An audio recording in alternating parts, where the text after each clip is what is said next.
Ils ne sont pas descendus 20 000 lieues sous les mers, mais cela fait 10 ans qu'ils explorent, sondent, calculent et observent la vie dans les océans.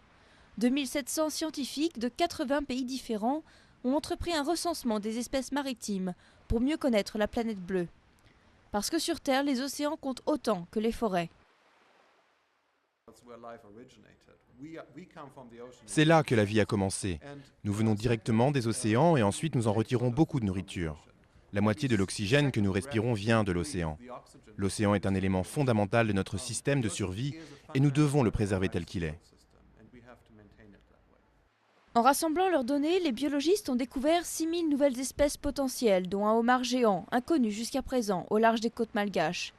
Mais il n'y a pas que des bonnes nouvelles. Leurs recherches révèlent l'impact désastreux des activités humaines sur l'océan, pire que ce qu'ils avaient imaginé. Dans certaines zones, 99% des requins ont disparu.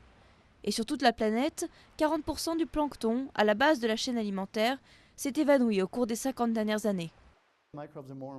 Les microbes sont plus importants que les requins et les gros poissons, parce que c'est là que tout commence. Ils sont à la base de la chaîne alimentaire, et jusqu'aux poissons et aux requins tout en haut, et donc rien ne fonctionne dans l'océan sans eux. L'océan continue à fonctionner sans les requins et les poissons, pas aussi bien évidemment, mais quand même dans une certaine mesure. Donc toutes les espèces sont importantes, mais les microbes sont très importants. Pour ces scientifiques, le plus important aujourd'hui est donc de faire prendre conscience au public de la nécessité de protéger les océans. Et c'est là qu'interviennent les artistes. Bien souvent, quand nous sommes dans des musées océanographiques, on voit une photographie ou un petit animal dans le formol.